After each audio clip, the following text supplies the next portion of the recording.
And we're back here once again with another episode of the MSK show. And this is going to be episode 218. So I hope you guys had a great day. And I hope you guys have a great rest of your week that is ahead of you. And in this episode of the MSK show, we just have one topic tonight because this actually came up, I think, about roughly 2 to 3 days ago, or about a week that just happened for us ago, where Andor Season 2 ended up premiering.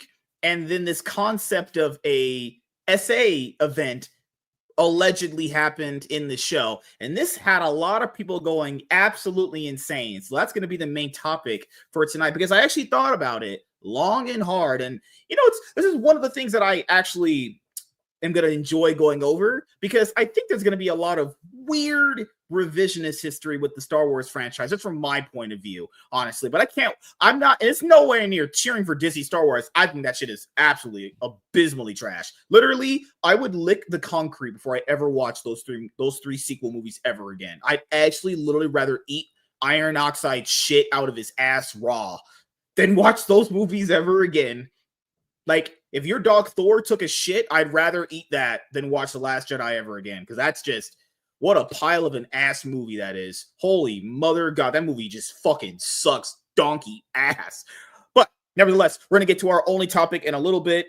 After this point, we're going to do intros and just talk for a little bit, do some men stuff, you know, like shave each other's balls and shave each other's mustaches. No, it's not what men do, honestly. No. Goodness I don't know what men you've been hanging around with, but also, Terrence Howard ended up revealing a lot of stuff about the rap industry on his podcast interview with Bill Maher. It's so crazy to me how people will still think there's nothing bad in Hollywood when actors who've literally had like decade-long careers have said, no, these people are bad. You weren't wrong. They're bad. No, but like, he just is interpreting it wrong. Oh my God. You people are just fucking cognitively dissonant, useless fucking idiots. You people are stupid, and I'm surprised you're even alive at this point, talking to me, breathing next to me. Hey, insert actor tells you things that you probably thought were true. Oh, but he's wrong because, like, he did. What are you talking about?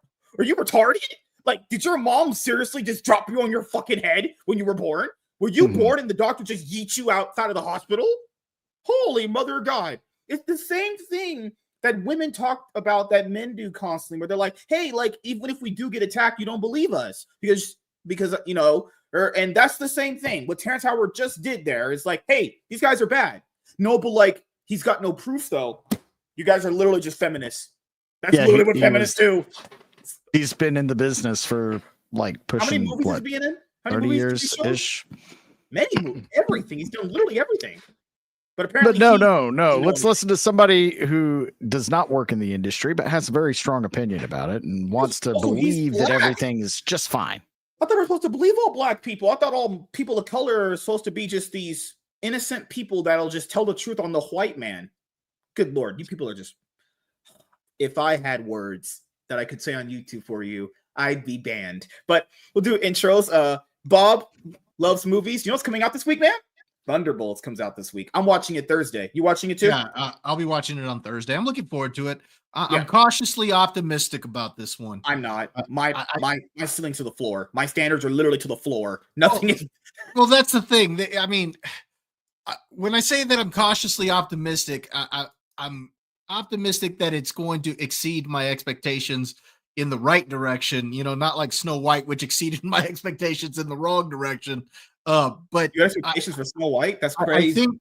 I think this will be better than what I expect, but I do want to point out that I don't expect much from Marvel at this point. But I am kind of looking forward to it. I think it could be like a fun group of misfits. I don't think it's going to be a great movie, but I think you could have fun with the characters. So from what I'm seeing, based on what I've seen so far, it looks like it's not going to be the worst one we've seen in a while. That's for sure. Yeah. Is it going to be good? Who knows? Who knows? It might be a solid meh. All I want it to be is like Doctor Strange Ant-Man level. If it's like that, I'm fine. that's a kind of a cool We're experience. talking Doctor Strange 1, Ant-Man 1 level, right? Yeah. But I thought those were good. So yeah, if it's on that level, I'll be like, you know what? If we're on that level, you can be like, well, okay, the page might be turning. And then no, honestly, this is a I could give a shit movie. If it's good, I'll be happy to watch something I enjoy. If it's bad, I'm not messing anything. This isn't on the same level as like right now my caution with Fantastic Four. I went from cautiously optimistic to angry and resentful. This thing is going to be total garbage, and they're just putting a really pretty package on it. It's the aesthetic and the costumes. Some of the casting is all right, but then it's all going to shit the bed with Silver Surfer, and the special effects look like garbage. And we're in main trailer now. So this isn't, it'll be better in the movie. No, this is it. This is what you're getting. Also, there is something that I would like to go over. This is not the main topic. It's just a little bit of a reminiscing I was doing today on my lunch break when I was at work, actually.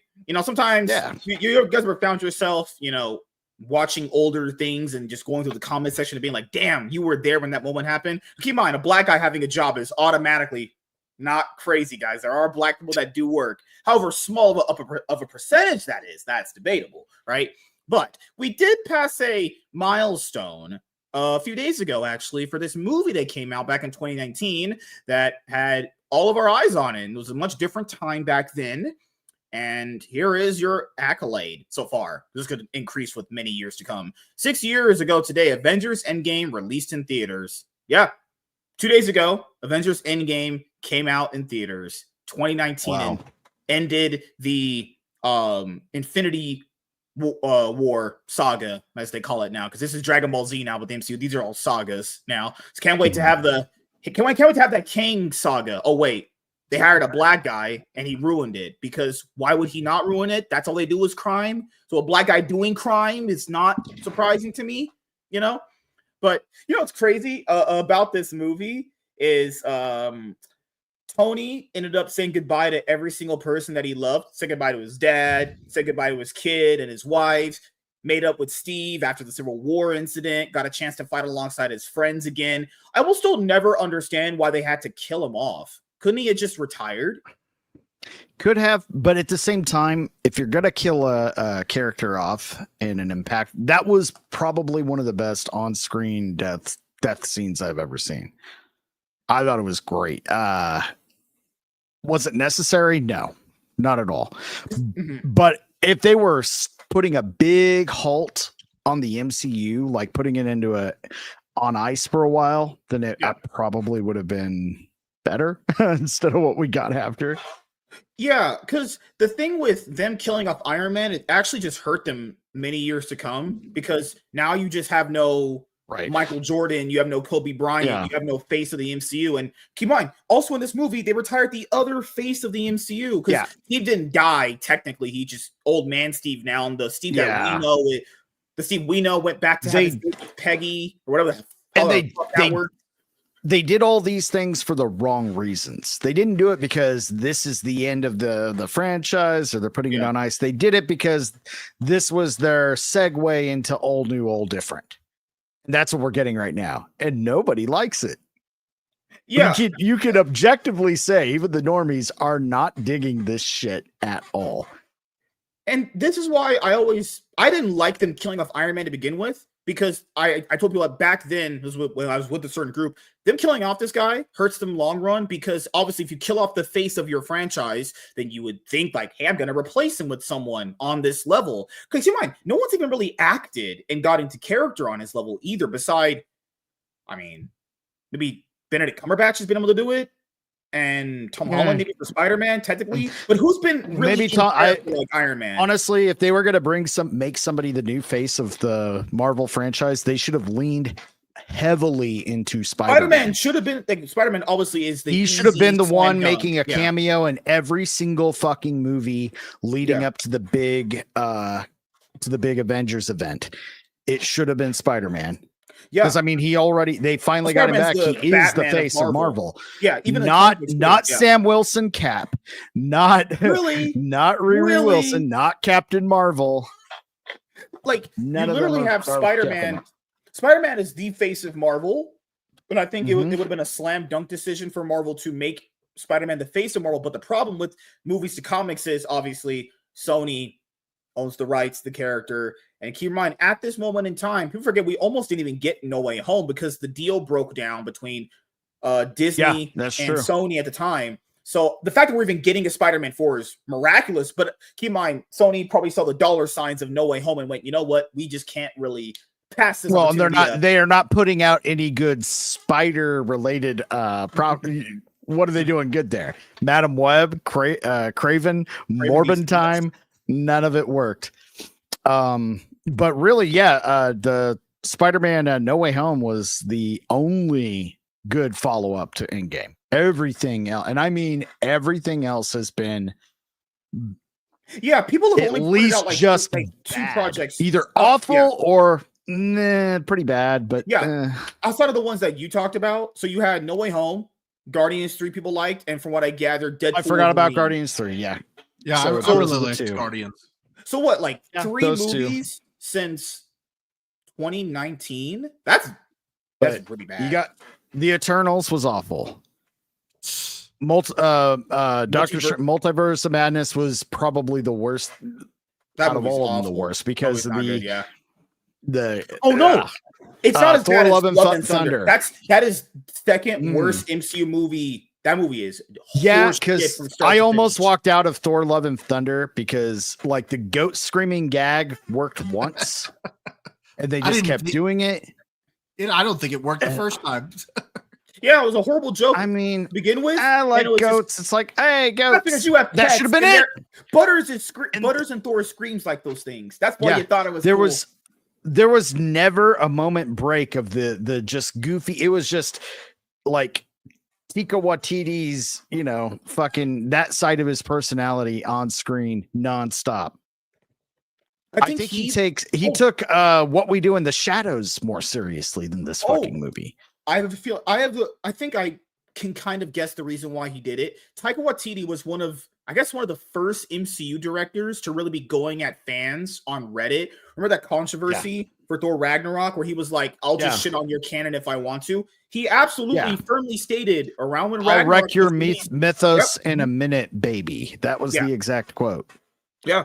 So that's what they went out to do. And it was a direct tie into All New, All Different with, I'm not Lady Thor. I am Thor. Bitch, no, you're not. He's Thor. That's his name. That's Thor. He's standing right there. Yeah.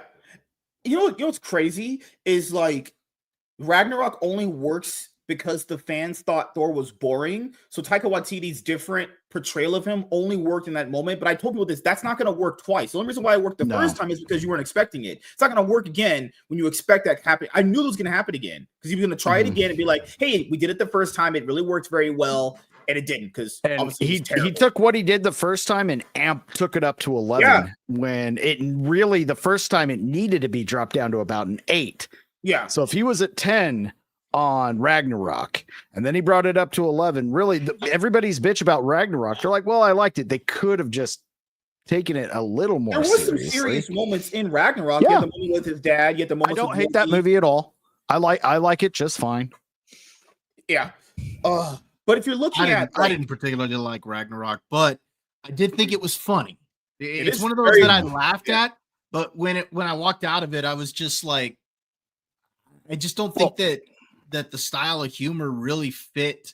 It doesn't. What like the everything that they were. What made it work? In the movie, like all the really storyline. I thought it should have been more serious. I think it would have been better had it been closer to Infinity War, like where Infinity War had its humorous moments in it, but it was actually a pretty serious movie. I thought that's more the tone that Ragnarok should have been.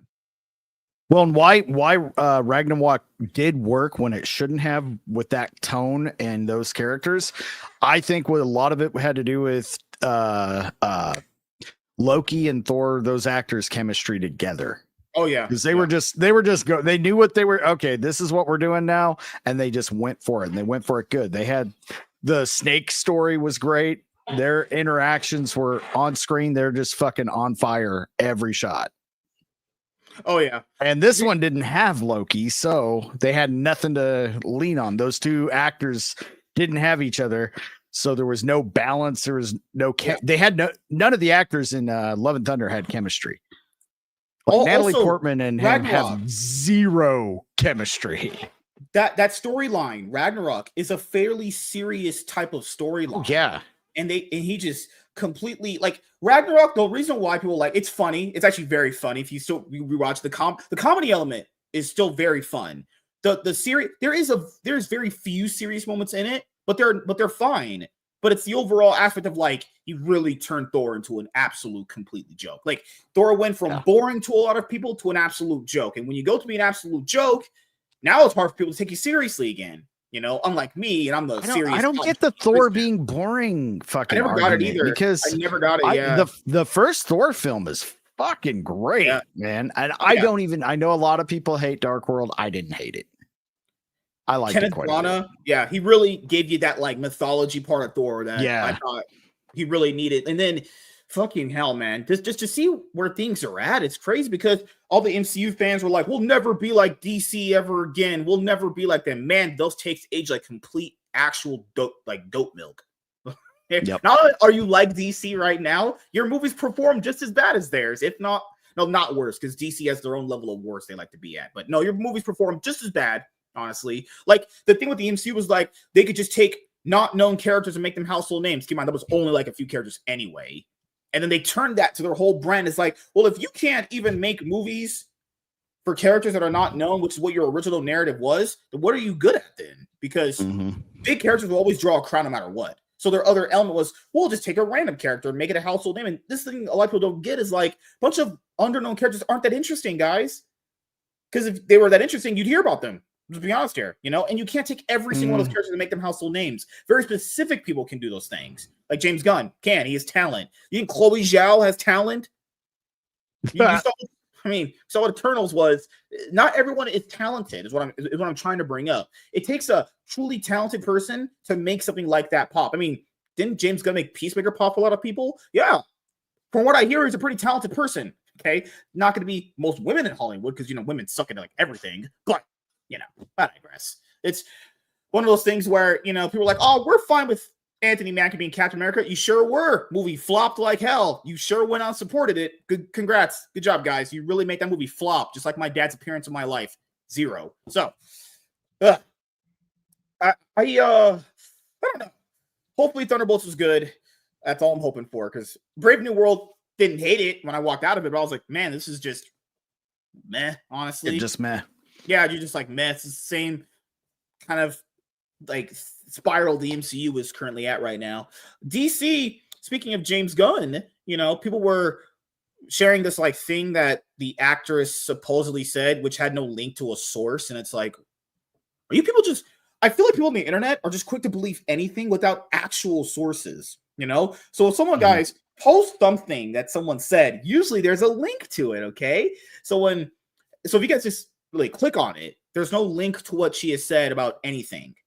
Just saying, like, there's a few websites out there that would greatly benefit off of Superman not doing well. Do I want James Gunn Superman to do well? I do. I do think he, from what I've read, from what he said in interviews, looks like he understands Superman very well. Now, is it going to be a good movie? I have no clue. But James Gunn's track record with myself is perfectly fine, so I have no reason to think he'd make a bad superhero movie. The thing people need to understand is, like, people said the script leaks. Do you know how many script leaks have happened in, like, film history that have just been not true, but some that have been true? It's really just 50-50, honestly. I don't trust script leaks because most of the time that shit is just bullshit, to be honest. Like, I think it's mostly a 70-30, honestly. Now, how many times have we read, like, many movie scripts or the leaks happened and none of that shit came true? I just don't believe in any of that stuff until I see the actual movie, So I'm just going to hope. That's why I haven't really... Like, what about The Last Jedi? Oh, those were true. The leaks were true. Yeah. There have been plenty of situations where the leaks are true. There have been plenty when there weren't. But depending on the source, more often than not, the leak. So I'm going to refrain complete judgment until we see Superman. Yeah. But I really feel like this is going to be more James Gunn than Superman. And that won't. James Gunn being James Gunn works for certain things. That's why he excels with these lesser known characters, because he gets to put his fingerprint on them as much as he wants to make them shine. When you got a character like Superman, you got to let Superman shine first. And that's where I have some worry. That's the reason why they cast unknowns to play Superman a lot of the times. So this character of Superman can shine. You don't want to be watching the film saying, "Oh, well, that's so and so up on the screen." You don't want to be thinking that first. Yeah. You want to say that's Superman up on screen. Yeah, damn. Yeah, dude. And fucking my biggest problem also, the costumes in that movie look. They're not getting any better at this point. They got Superman in a fucking wetsuit. It looks horrible. You got better Superman costume on TV than you do in a movie. You got a big fucking problem. Very bad. It's horrible. Not, if you just legit take out those lines that are randomly in it, it would look better. Honestly, like the CW, as much as people show in the CW, their costumes were pretty darn good. Yeah, a lot of time they were great. Good. Yeah, the Superman one with Superman and Lois for Tyler Hoechlin. What a name, Hoechlin. That is the last name the guy has. Tyler Hoechlin. Had a great Superman costume. I'll give him that. You know, I'm curious. What was so James Gunn about his non-MCU movies? Was it just humor? I don't know. I mean, Peacemaker was the episode where he shot his dad was James Gunn. Yeah, I loved Peacemaker, the show, and I liked the Suicide Squad. But those are very much James Gunn movies before anything else. Yes, yeah. People, CW made no money. CW ran from like what 2006 to like 2019 or 2021, and they never made no money. They broke even. I told people this. It was reported that they allegedly always broke even, which means either they literally made no money or they lost money year after year after year. And keep in mind, what's even worse with the CW was that it was a joint venture between CBS, which is off TV branch of Paramount, and Warner Brothers, honestly, so having two studios fund this joint venture when it's crazy because Paramount has CBS, they have their own TV structure. Like it was a stupid idea to begin with anyway, but we did get the CW out of it. Smallville ended up landing on it. We had a lot of those Arrowverse shows. I didn't watch Black Lightning, because I don't support my people in anything because they're bad, but this is what I do. Man, that was a banger right there. That was a mic drop moment. No, I was watching this hot Brazilian chick on Twitch for a second here. But the thing is, I'm not familiar with Gunn, so just humor. I can't even remember his Guardians movies. I only remember Suicide Squad and the Commando show. So I think, go ahead. If you want to go. Okay, yeah, I can give him the lay down. It's humor. He has a trademark. It's humor. His humor, dialogue, use of more like kind of a retro, soundtrack, different songs, an out of place old, radio hit in an inappropriate moment all the time. Like I would say, if you want to see like what James go back and watch, God, what is that one with the parasites? One of his first movies. Oh, Slither. Yeah, great movie. But yeah, he's kind of like Tarantino and some of these other really strong personality that just bleeds into everything they do. Instead of like just making good, he's not a filmmaker that you can see him go from one range like this sort of movie to something else completely different. Like kind of like I hate to blow any smoke up Spielberg's ass, but a lot of Spielberg's movies can be quite a bit different in tone, dialogue, everything else from one to the other. Called Martin Scorsese. A lot of people feel like his movies are, very much always gangster. Martin Scorsese. They're always going to be a Martin Scorsese movie. They're not even going to have to necessarily be gangster Tarantino movies, has a style, but they're always going to have. Yeah, that's what I mean. So it's like, do you want to see Tarantino taking over an IP that you love? Like, if it's something that is just kind of mediocre and not really in the mainstream anymore, that'd be fine. Tarantino can take that, adapt it to himself, and make it cool. But first, and that's why Guardians worked, because it was a little lesser known, and James Gunn got to put all of that himself into it, and it didn't drown out these characters because no one really knew who the fuck they were anyway. Also, Superman needs to be a Superman movie. Also, people forget this about Guardians. That was able to happen because the MCU was built by Kenneth Branagh, Joe Johnston, Joss Whedon, Jon Favreau, and Louis Leterrier. They built the MCU. It's like the whole saying of like they crawled so he could walk kind of thing. He literally got to be able to do that after the Avengers came out. And debatably, I mean, you had Shane Black, Iron Man 3 that came out before. That random Game of Thrones episode director that got to helm an MCU movie because, I don't know, reasons were there. Which one did he do? Oh, fuck. Which one the Game of Thrones guy did Thor the Dark World. But to be fair, he kind of got it. Okay. Because Patty Jenkins was supposed to do it, and she got the script and kind of like last minute said she wasn't going to do it. So that one I really can't blame on him because he was kind of like last choice. Right. Imagine Patty Jenkins doing Thor the Dark World. That might have turned out. No, I don't know. Might have been good. Might have been good.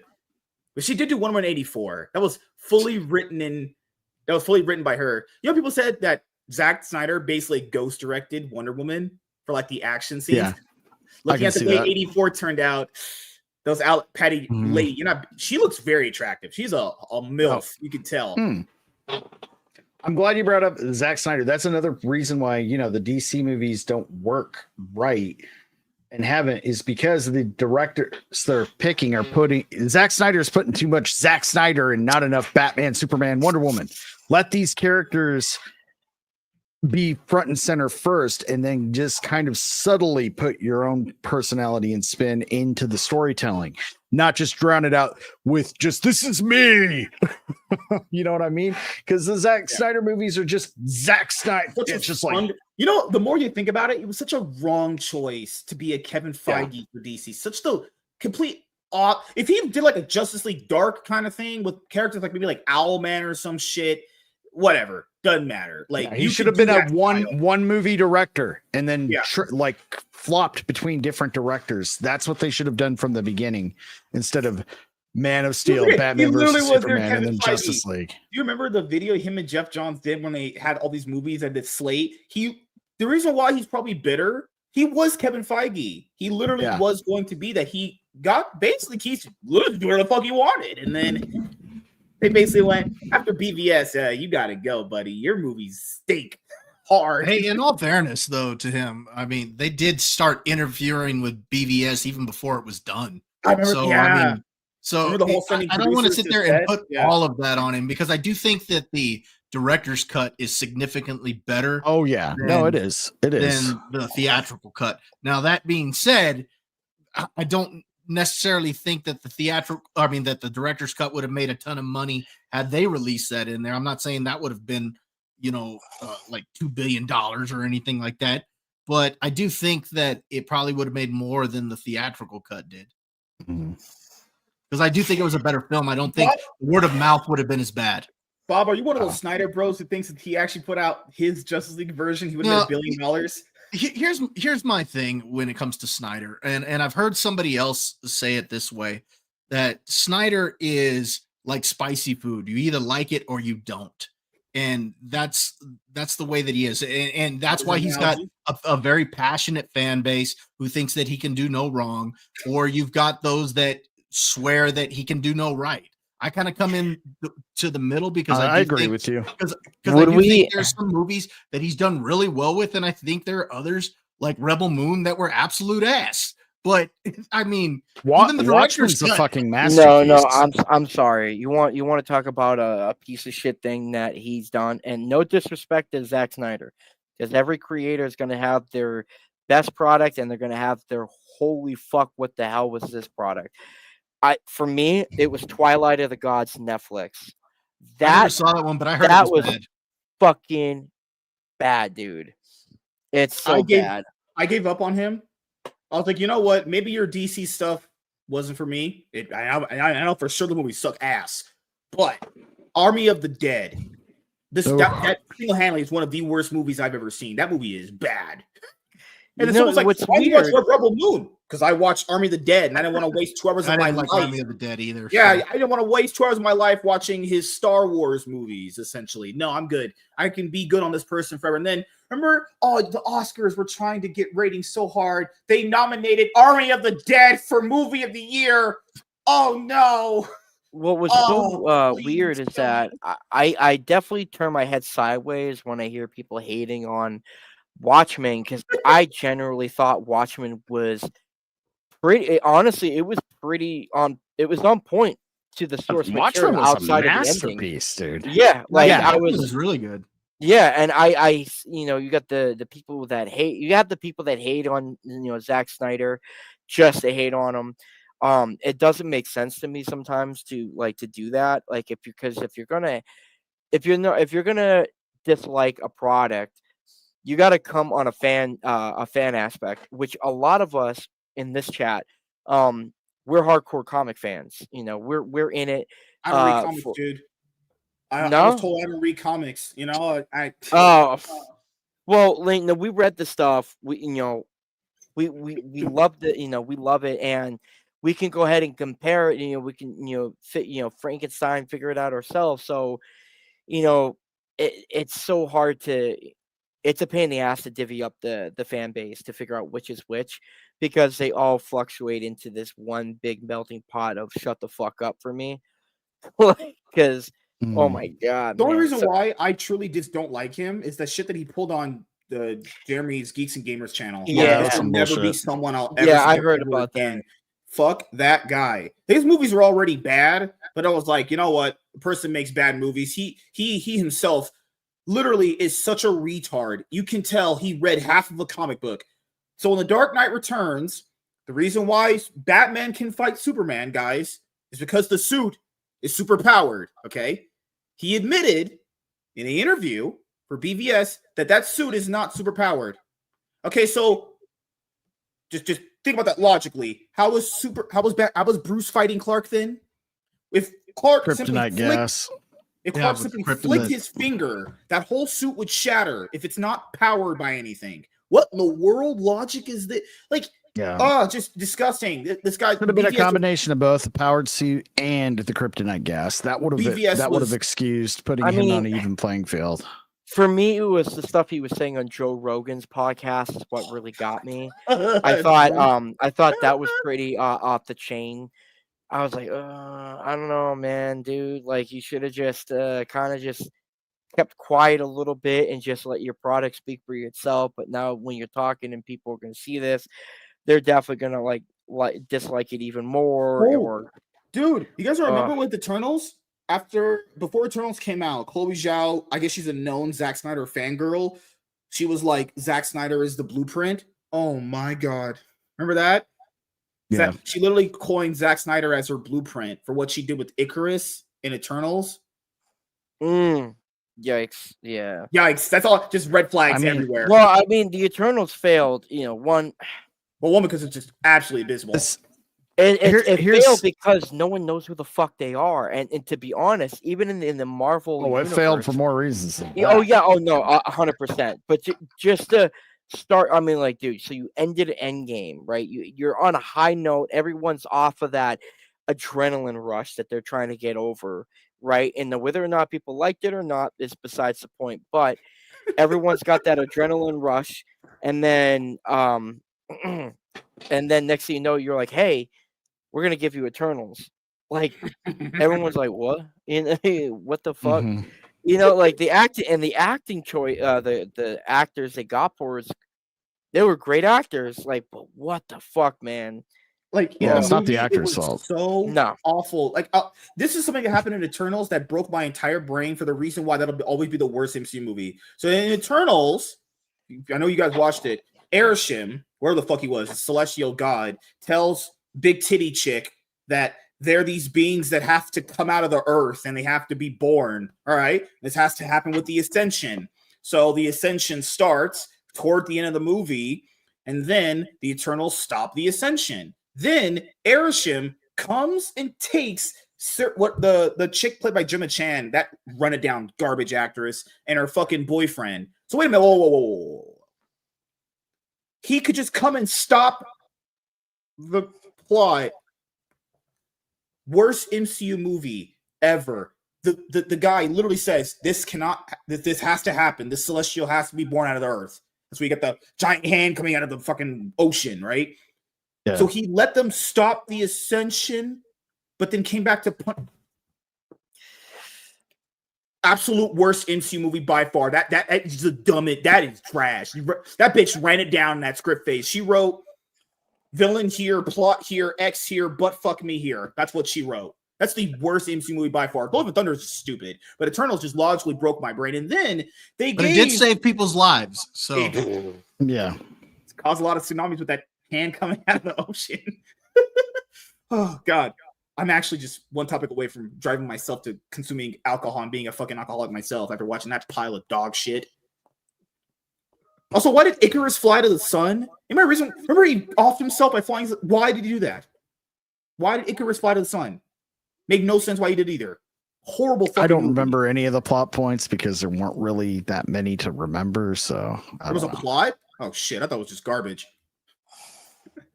I saw it one time in theaters and I never saw it again. And why do they keep casting? Yeah, that's the thing, man. I go back and I'll rewatch Iron Man, all the Iron Man movies, pretty much all everything through Endgame, with the exception of Captain Marvel, really. And I've even watched that twice. You know what trilogy for the MCU was actually good from beginning to end was Captain America. Captain America had absolutely a strong follow. Not a bad movie in the bunch of the real Captain America movies. Oh, the white Captain America. Yeah. No, real Captain America. Captain America is Steve Rogers. The only Captain America. End of story. I see a lot of people. It's so weird reading discussions and comments and stuff like that. When people talk about the whole Cap legacy and whatnot, and I just don't. So I've read Captain America issues 1 through 500 and straight through and I can confidently say that even Falcon as a character would have never accepted that shield. Mm-hmm. Because Captain America and Falcon, they both wanted to serve their country, but they had different methods in doing it. And the Falcon, obviously, for obvious reasons, and everybody knew the only person that really was worthy and holding on the mantle to carry on that legacy really and truly was Bucky Barnes. And it was just weird. I think that was such a huge miss. Yeah, we all know it's for the diversity aspect, and they did in the comics too. Because the way they do it is they prep the comics they'd be like, hey, we did it in the comics, and then now you got to do it in the movie. So now it corresponds back and forth. Gives the comic book tourists and will be like, it happened in the comics, dude. It must have been good. That's what they do. They pretty much they go ahead and they take their the movies work in tandem to the comics, under one big umbrella, which comics should always be just comics away from the movies. Yeah. And if the movies want to go to the source material, let them, but that's a whole, it's so weird. Overseas in manga, they're doing this shit verbatim and it's working. And yet these people still can't get the fucking idea. I want to give you my money. And yet you want to give me your money? Hell yeah, dude! I want to give them the money to be like, hey, I want to buy your product, but we want to see these things at the same time. When we say brought to life, we mean literally brought to life as they are. Not well, we're going to bring it to life, but in our interpretation, our way. I'm glad you brought up manga, Zach, because what Netflix is doing to all these mangas and animes is just absolute infuriating garbage. Dude, before we go to the thing, Zach. Mm-hmm. Yeah. You gotta take your mic away from your nose. I can hear you breathing. Oh shit, my bad. Yikes. We're hearing your nostrils. I was like, who is this? Is that you're like Darth Vader over here. Holy shit. Yeah, my bad. Fine, man. It wasn't a lie. I was just like, I don't know if you knew. You know, that's what you have No, to throw I that out. didn't. None of us knew either, but he did. I did. Good Lord. Warren said, I want Zach. Zach should touch nothing. He's just a literal whatever. It's okay. I have tools to cope with whatever life throws at me. Kind of like what we said. Here's the problem. Like, we all agree that Watchmen was sexual. That's a good movie that he did. It's like that. The executives are so blind, they think that, oh, Watchmen was a comic book. Justice League's a comic book. He did a good Watchmen movie. He should automatically be able to do Justice League just the same. No, they're completely different things. Stupid. Different in tone. Remember the interview where some of the executives were asked? I think it was one that came out a long time ago. My brain almost melted when I fucking read this headline. The executives didn't know how Clark would visit Krypton again if he got to Earth with his ship and it was destroyed. And it's like, he can fly? Remember, this is the same people that gave We're in a universe with multiple planets and constant visits from other, races of people from other planets, dimensions. There's a whole different ways to travel. They eventually have a fucking space station. I'll tell you, 100%. I got to throw it out there. One of the best renditions of current day Superman as an artist is fucking Gary Frank. Ooh. Gary Frank is one of the best Superman artists of current day. He has some of the best Superman stories as well. Zack Snyder directs Rainbow the Brute. What's he writing currently in Superman? Oh, he's not. Gary Frank shifted over to what's it called? The Image sublabel with Rook, Geiger, the other titles that they had. Oh, okay. He did Absolute Superman with Jeff Johns. Yeah. Okay.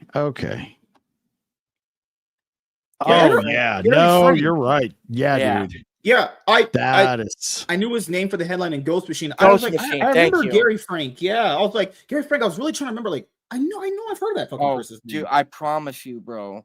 Gary Frank, like, he should have been at the helm for some of those Superman decisions, as well as what's his name? Did you hear about Grant Morrison coming back to DC?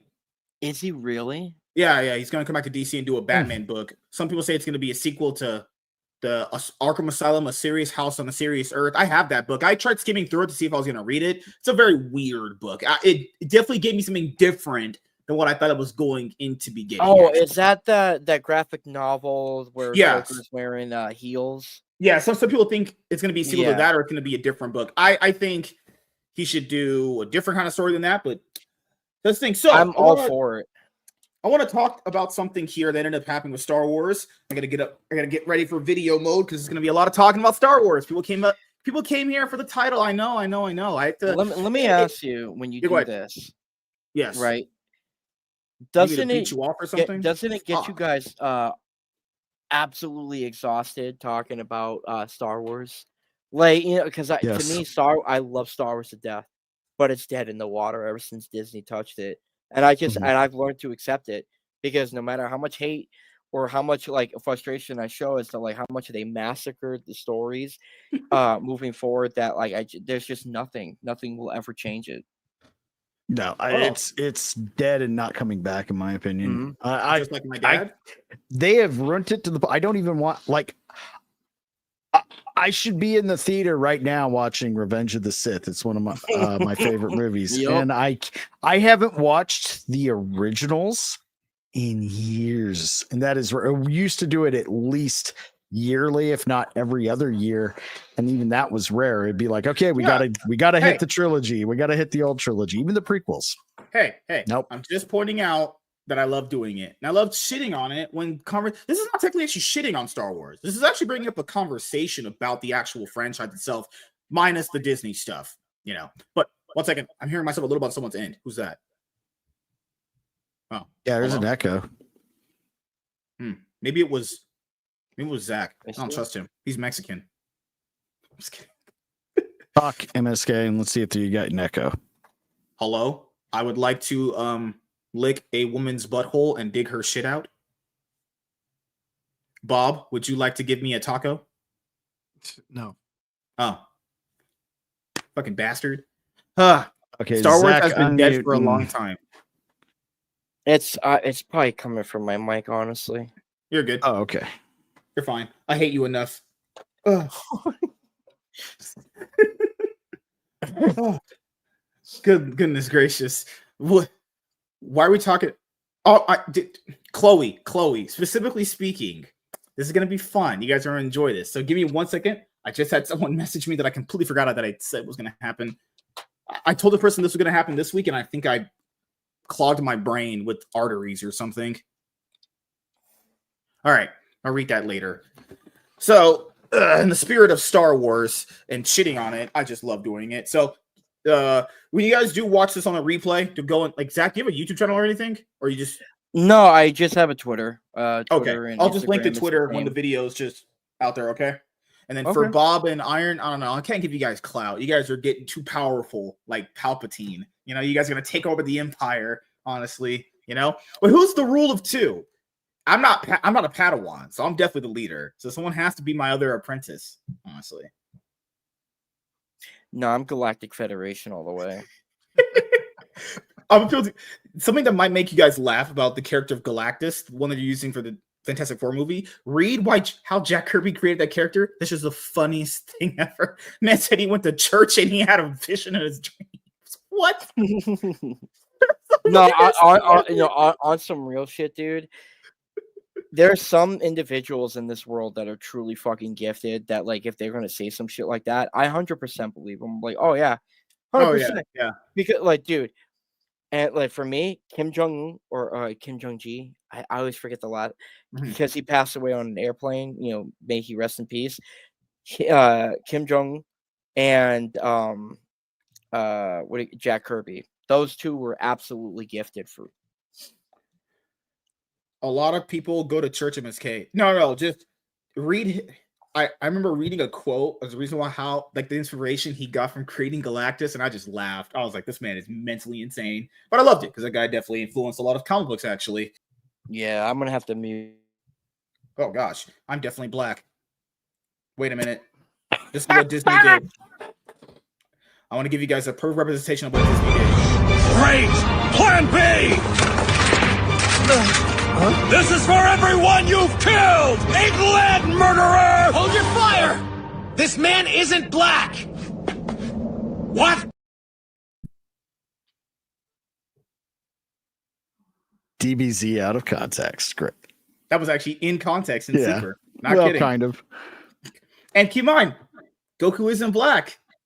If we're being honest here, that's why crime doesn't happen. You know? All right. What else is there? Oh my goodness. Before we go, I want to show you guys. This is exactly what Disney did with the MCU after Endgame ended. How can you make money with such a stupid idea? And how can you not make money with such a brilliant idea? At first, we didn't know what to do with all the money. We tried burying it, shredding it, and burning it. That's what they did. The MCU made buttloads of cash, and they said, we either burn it or shred it. Because they're not giving any money away. Because they don't make any money, actually, for the MCU. All right. Here comes the joke. What are you talking about? This man's crazy. We only literally did that as an intro. That was a one-time thing. And I blame the Mexican for that one. See? Wait. Bob's Mexican, too.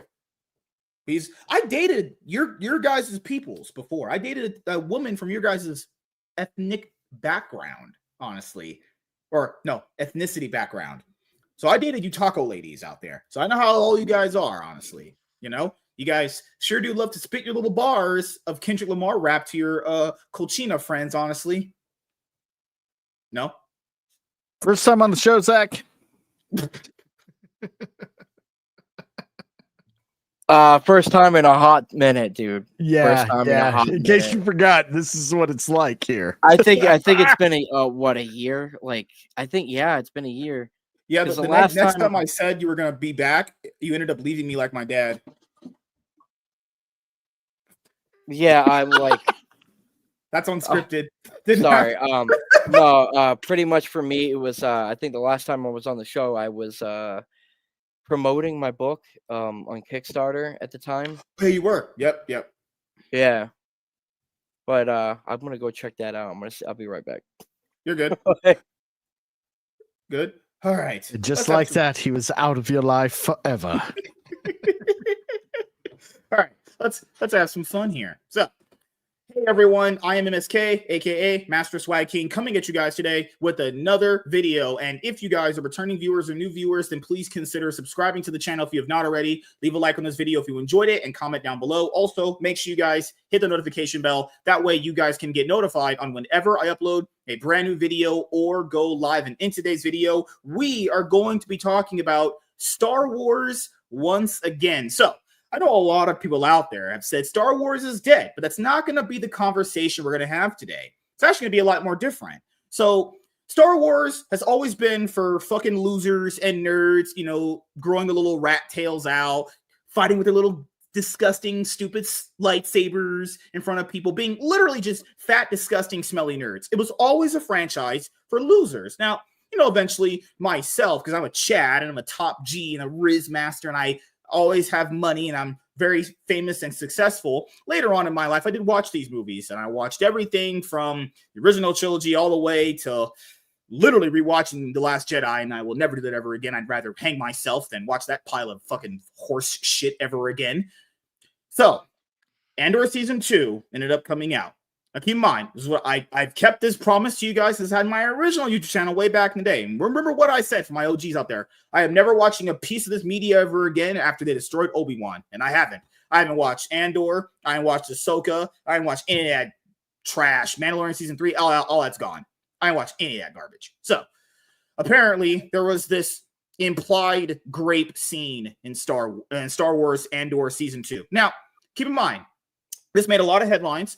And I made a lot of people give their opinions on it. Now, I am not someone who generally just kind of speaks like just off the initiation of a headline going out there. Like when information comes out, I like to kind of like think about my opinion and then kind of just like be like, okay, this is how I really think about it, you know? So a lot of people went, well, Star Wars was never like that. And this is what I would usually agree with a lot of these people. I would, because, you know, we kind of think the same. For this one, I do not agree. I don't think Star Wars really ever actually is for kids. If you really look at all the themes that are introduced, the way the characters are actually interacting with each other, the way that murder is depicted, literally there's this thing called a Death Star that will shoot something at a planet and blow it up. The Empire literally was going to cause mass genocide in the entire galaxy. That was the main thing they were trying to stop in Episode 6. So let's just start with the original trilogy. Let's start, well, we can go past what I just said there because that was genocide. So genocide, obviously, okay. It was genocide we had in the first few episodes, right? Technically episode 3, but it's episode 6, which is Return of the Jedi, which is my favorite one, honestly. I like that movie a lot.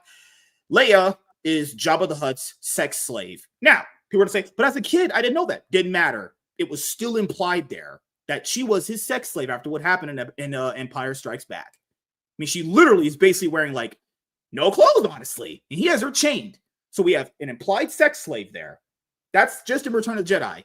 Then in let's use episode 3. Anakin kills kids. He literally straight up slaughters all the Jedi. The kids that would become Jedi. Slaughters all of them. Genocide, sex slaves, and now we have kid killing. Oh, you left one out. What happened to Anakin? What were the sand folk doing to Anakin's mama? Good old, I hate sand. Good old that, you know? It gets places. Then, the biggest one of all, the thing in the movie, as you guys know from Revenge of the Sith, it has this re-release, and that's why I'm talking about this too, because, you know, anniversary of Star Wars has Grape and Revenge of the Sith re-release. Anakin kills the woman that he loves. He kills her, remember? By force choking her. And to top it all off, she's pregnant. So he essentially killed a pregnant woman and committed a double homicide. Attempted. Well, in all fairness, he didn't actually kill her. They said she died. She lost the will to live. I just rewatched it with my kids. My son for his 18th birthday wanted to see it on the big screen. He was like, you know what? I've never seen any of the the originals or the prequels on the big screen. So he wanted to see that for his birthday. So also, let's just point this out. It was originally Leia and Luke were originally supposed to be brother and sister later on.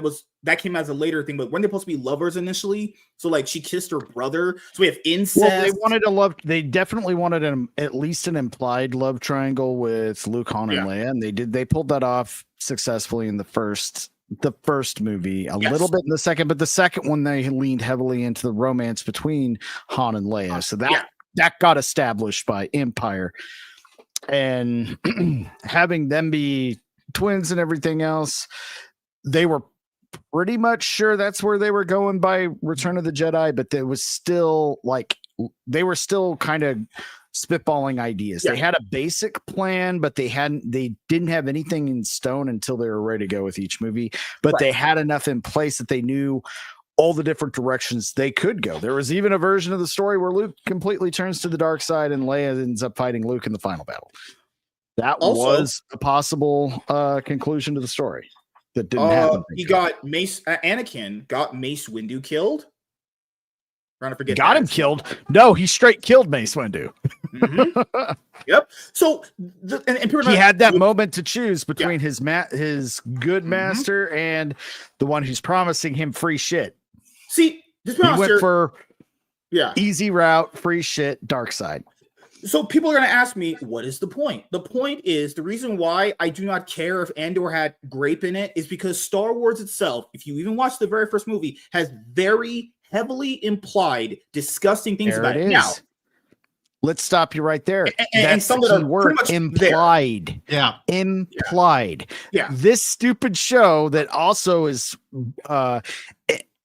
heavily not just implying but straight telling you that they're taking things from current day, politics and cultural issues, putting it into the show, and they show what was going to happen to her. And by the way, I don't watch the show, but I read enough about it and I've watched the highlights that we already know what was going to happen to her, but she had to come out, I was going to be blah blah blah blah. Like, no shit, we were there. Well, wasn't Anakin also a slave to that one flying guy in episode 1? Pretty sure it was implied he was a slave. Watto, I think is his name. So the thing that I'm trying to get at here is that Star Wars has always depicted all these things, whether they be implied, whether it was edited very well. But as a kid, I didn't notice no fucking shit. As a 6-year-old, that's the way they're supposed to do it. Fucking that's shit. What makes. That's why they can have storytelling. Sex slave. You wouldn't have noticed That's how they could have that kind of storytelling that is the whole Star Wars is for kids. Well, no, it's not, for all of the reasons you just mentioned. That's why these stories transcend just childhood into they're good stories for all ages, but the subtlety of the adult themes is there for the kids to not get bogged down in their mind about it. So they just know, look, he put her in a bikini. Wonder what that's about. Yeah. So the other thing I want to bring up for people is your mindset that you look at things. Just because as a kid you didn't notice it happening does not mean it wasn't implied. Also, let's be honest here, those prequel movies that a lot of people like, even though they're pretty bad, honestly, outside of the episode 3, those George Lucas said was for kids, and Anakin murdered children. A movie that is a series of movies that are meant to be for kids. Vader wipes out every kid. That has child murder in it. And everyone makes fun of it. It's a joke, obviously, but he killed the kids. He murdered. And then I don't like Obi-Wan. That show's terrible. But in that show, Reva, we saw a scene of how it looked from her perspective. He stabbed her as a kid straight through the heart. Oh, I'm sorry. Okay, but in all fairness, that was Disney Star Wars that did that. I mean, they came out and flat out showed you. Yeah. So see, I think that's the point that Iron's making, is that it's implied in a lot of the previous Star Wars. Disney got a hold of it. They're going to flat out show you and tell you. Oh, no, because they think the audience is retarded and needs to be told everything directly all the time.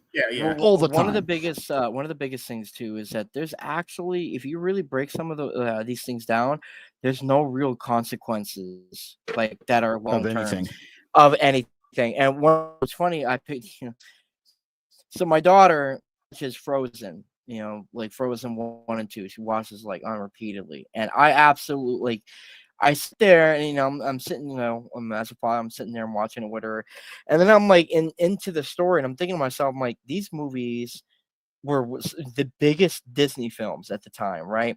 For little girls and shit like that. And they're absolutely one of the worst films story wise. It's probably one of their worst films, and yet it's so successful, and it's a conundrum for me. There's no real consequences. There's many plot holes, and just the story falls flat on its face, and yet people, it's just a film that little girls can attach to, and that's why it's so successful, because of that audience. And I think to myself, imagine how good Frozen could have been if it really did have, hardcore long-term consequences, because they had some themes in there that could have been very seriously if it was told and displayed appropriately, that would have made it better, and yet they didn't. And it's just, if that's in a film like Frozen, right, which is a cartoon, and then you look at any other Disney products that are coming out, Book of Boba Fett, that was such a huge disappointment for me. No consequences there. Everything, story was just shoddy, and plot holes left and right. Even the character itself didn't even act like the character. It's all over the place, and it's what happens when you have the wrong people behind the helm. Like when you have directors that will go on shows and talk about the film and say, "I live to make men uncomfortable." Like when you got people like that, then you're gonna know what kind of shit movie you're gonna get. Like, yeah, I just, at this point, like, who's funding them? That's what my biggest question is, because I know that there's a thing where if a film, as long as they're touching base on this diversity aspect, no matter what, they'll get their funding back to a certain point. But where is the majority of the funding coming from? Because how many people are really going to see these movies? I really think that these numbers are being fudged up. I don't think it's that many people going to see. Well, these are films. TV show ratings at this point now, because Star Wars became such. But even so, yeah. But even so, how many people really are watching? Well, we know the fall off of Acolyte. We knew that fell off after the first 3 episodes, and no one came back to watch it. So probably implied there. Because the thing that I was mentioning earlier is the reason why the Andor thing with Grape doesn't concern me at all is because Star Wars have always depicted in implied, slightly better edited. They've always depicted horrible things. This shouldn't surprise anyone, honestly. I was so surprised. We're like, Star Wars has Grape. I'm pretty sure we've seen way worse. Way worse. But there, you just answered your own question as to why I'm a genius for a reason, because it was implied. We've already been over this. For them to have the scene where she runs out and announces it just for shock value and to up the ante and to make it more edgy and adult themed, it's not Star Wars. They've taken something that was Star Wars and they're just slapping. It's like you're seeing this thing wearing the skin costume of what it used to be, and it's not it. But the only way for me to be like, okay, that's okay, because the Anakin thing, you could ultimately boil it down to him turning to the dark side, but he did he straight up choked a pregnant woman. That's pretty bad. He was going to kill her. She was like, I can't breathe. She George Floyded herself. And he was like, I don't care. Fuck this bitch. So, George Lucas, the reason why he said the movies were for kids because they were terribly written. And I'm keep in mind, I don't mind if a creator does all those things. I know it's fiction. I'm not one of those people that are like, no, this is depicted. I don't care. If it's fiction, I literally don't give a shit. Was A New Hope terribly written? I don't think so. I only watched it a few times. It was pretty good. Was Empire Strikes Back terribly written? That one, and that one's the best one of. That's the best one of the whole. The prequels are terrible. The prequels are terribly written. Those movies are bad. Yeah, they were rushed, and I felt like he was trying to recapture something. There were mistakes were made, but at the end of the day, did they still feel like Star Wars? Yes, they did. Do you have the high ground? They did. Are they still synonymous with what Star Wars is, was, and always will be? Whether Disney's wearing its skin or not. Yes. It's so crazy because the prequel movies were the ones that caused the original divide. That's so crazy to think about now at this point. But the thing is, I think the prequels have actually aged better over the years. Good way to look at it. Okay. Oh no, man.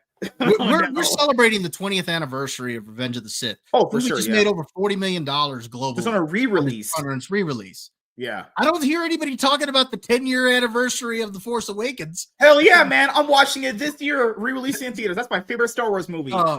But you know, to kind of circle back to the topic here, my whole issue with it is kind of like Iron. It's more that I thought the scene should have been more implied than directly coming out and telling it. And now I'll admit that when I first saw it, I hated the scene, and I'm gonna be honest, I think I probably hated it more because I already hated everything of episode 1, 2, and 3 prior to that. And I actually enjoyed Andor season 1. I thought it was the best thing that Disney Star Wars has done, at least as far as their Disney Plus shows go. I thought it was well written. I thought it was well shot. I liked a lot of what I saw in Andor season 1. Fast forward to Andor season 2, those first 3 episodes, from start to finish, it was just boring. It was riddled with modern day politics just breathed into it. And then you've got the scene, which on itself, again, I hated it when I first saw it. I thought this wasn't needed in Star Wars. But to be fair, you could take the scene and put it in The Sopranos or something like that, and it would actually be a pretty tame scene. So I get why people say, well, it wasn't really that big of a deal. I get that. My big thing is that I think you could have done it more and just implied it. But then you throw in what the director said about it afterwards, because it was like they were doing damage control. Like that article came out almost right when the show released because they knew what was coming. So they were ready for some blowback. And you've got him saying, well, we're a product of all of this. And we're I was all a product of rape. Yeah, at that point, that pissed me off even more and just added to what the intent behind the scene was. And that's where really what I get to with a lot of stuff. It's the intent behind things. Like people ask, well, why do I get upset at race swapping and stuff like that? It's not a big deal. Well, I get angry when it's at the intent behind it. Yes. If you're just swapping somebody because they're the best actor for the role, that's fine. Michael Clark Duncan was the best actor at the time for Kingpin, and no one gave a shit. Yeah. I mean, like, for example, let's say that when The Little Mermaid had gotten their, when they cast it, if they had come out and said from the beginning, you know what, she had the best voice, she had the best chemistry with all the other actors, it still would have been controversial. I'm not going to lie. It would have been controversial, but I don't think you would have seen as much blowback when before they even started casting, they said, we are going to cast a person of color for this. They said from the get-go what their intent was to have a diversity hire from the get-go. And I think that's my issue with this scene is that there's an intent here behind it. And it was to show the illegal worker who was fearing for deportation being exploited. That's what this was for. And that's why I hate it. And that's why I was going to go in, because there's differences between what I was going to say earlier, which is the way that is depicted versus the way that the other stuff was depicted. It's all about execution. If you can execute on it, because we know what exists in Star Wars, if you just, I don't know, grow up and you're not 10 years old, as long as you actually execute on your scenes very well and whatever dialogue you set up for your characters, it's fine. But then again, this is Disney Star Wars and we know that's not going to happen. And it's just, theirs is just shock value just to be shock value. Nothing, there's no substance behind that stuff. You know, the other stuff you could be like, this is really, really bad, but this is kind of where the character was supposed to go, and you can kind of see where it was going to go anyway. That's the difference. You know, it's not the actual act of what's going on. You can see the intention behind how it's going to be perceived on the screen. You know, so for me personally, I don't give a fuck if there's Grape in Star Wars, because guys, there's child murder here. That doesn't matter. What matters is how it is actually depicted on the screen. You know, so I'll start with Iron. His final thoughts on this before we hit out. Oh, shock humor. I said shock value. Jesus Christ, my brain fried. Yeah, like you said, we've beaten this over the head. There have been plenty of horrible things. God damn it. Implied throughout Star Wars. It was implied in a very much Star Wars way that fit with the storytelling, the theme that made it so it's accessible to people of all ages. As you get older, you notice that you get the story more than when you were younger, and all of that's fine. This is just Disney sniffing in their own farts. Exactly what you said earlier, Bob, about the director's comments and them just trying to inject as much politics, shock, everything that they can into this franchise, while it's not breathing, it's not even on life support. They're just animating a corpse as long as they can to, they're weekend at burning this shit. And eventually that corpse is going to start stinking and it's going to smell up to the point where nobody's going to want anything to do with it anymore. Like the actual fans have checked out long ago. The normies, some of them are hanging on a little bit more. But I mean, yeah, no, that's all I got. I fucking hate Star Wars now. I hate that I hate Star Wars, but I hate it. Good Lord. Zach, did you want to say anything before we close the video itself? Dude, it breaks that, see the state of Star Wars going as far down the toilet as it did. I really thought The Mandalorian was going to bring it back. It had a lot of promise at the time. And it just, it's tough, man. It really is a tough thing. But, the only way I think any hardcore fan would even consider about going back to the property is if George Lucas got the rights back. And that will never happen. So, honestly, it's when it comes to the subject of Star Wars in general, I'm just disappointed. Like, it's just like it's like a father looking at their kid when they fucked up really badly, and you can't really throw them away, so you have to keep them, but you're still disappointed. You're like, it's like the way Elon Musk looks at that troon of a son that he has. Just disappointment. Just absolute. You're just like, where did I fuck up so bad with this? I'm broken. I'm a broken man. That's a broken she. Good Lord. Bob, what about you for your closing thoughts? Everybody's pretty much said it. Star Wars is dead. It's been dead for a while. We're just beating a dead horse with this. That being said, you kind of hope that, or when something comes along that's decent to watch in some of these franchises that are really struggling, you want to watch it. And I liked, like I said, Andor season 1. I actually enjoyed it. I thought it was well made. Episodes 1, 2, and 3 of season 2 were awful just to begin with. They were bad. And again, I think that really added to why I disliked the scene even more, is because it was just such a bad start to the season. As far as the scene itself, like I said, I don't think it's really that bad as far as the way that it looks, but I don't think it belonged in Star Wars, especially coming off the heels of Skeleton Crew, which in theory would have it got kids excited for Star Wars. I doubt many of them, because I don't think they were watching either. But in theory, coming off of that and then following it up with this, it just doesn't make any sense. And it goes to the question is to what exactly is Star Wars, and what direction is it going now? Because they obviously don't even know. It's just sad to see something that I loved, especially after going to see Revenge of the Sith with my boys and having a good time with them, to see that and enjoying it on the big screen again, and then leaving the theater and realizing, yeah, it all still sucks now. And that's sad. So, well, I mean, if we ever did videos talking about Star Wars, not Disney stuff, because, that's free real estate right there. You always got to factor in, why did Anakin stay with Palpatine after he failed to protect Padme? It's like one of those things that I was like, all right. Writing in these prequel movies were damn near all over the place in some of these fucking movies. But then again, it did have the high ground, as Hayden Christensen has said. No, that was fucking Ewan McGregor. Jesus Christ. These movies are so bad, I just forget everything, honestly.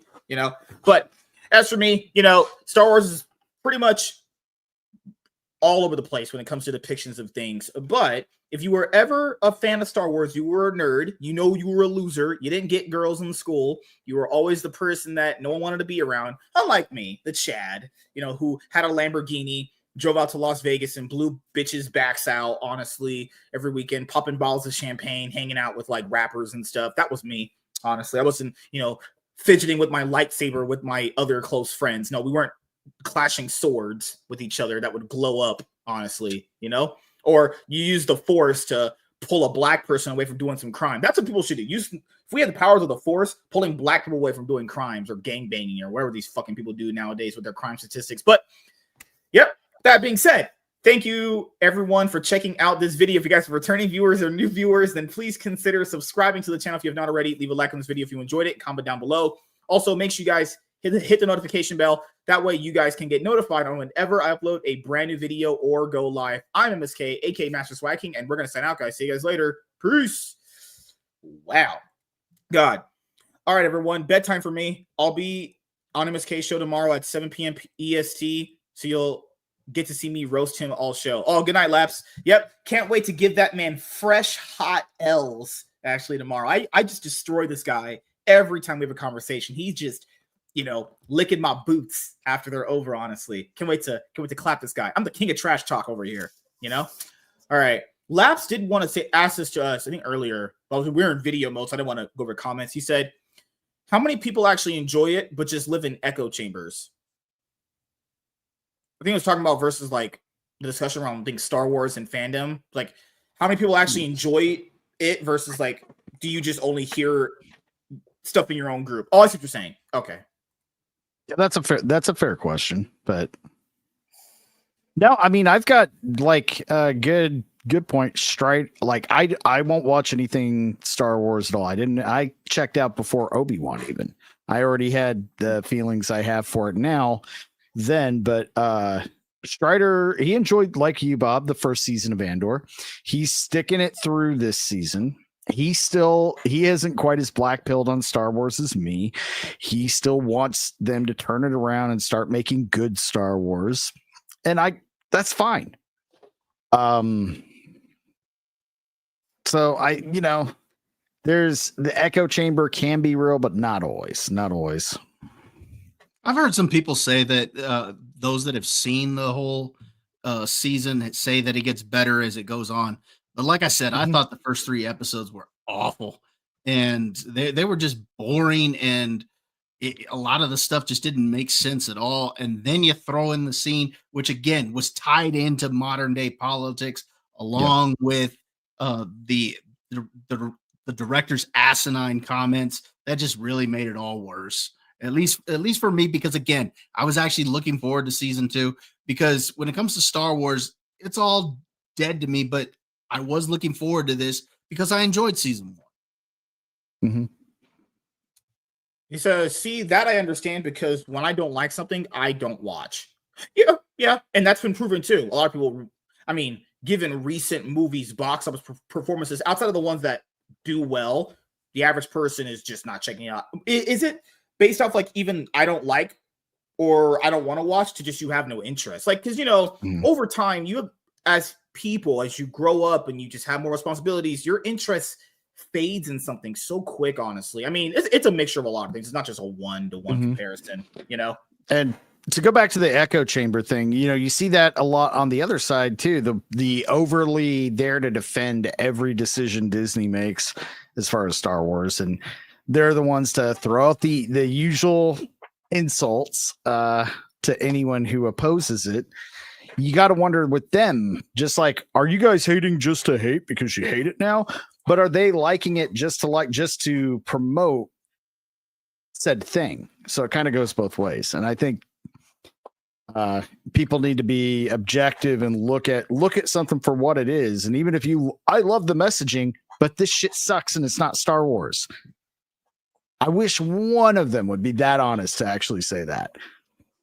Honestly, I'm someone that, this is just me. Even when a franchise, depending on how bad it gets, I'll still watch, because I still have this feeling in the back of my head that it could get better. It'll eventually bounce back and get back to the heights. That's just me as a person. I'm still kind of like that with Marvel, but I'm gonna wait until like I see Walking Dead. I couldn't really do promising.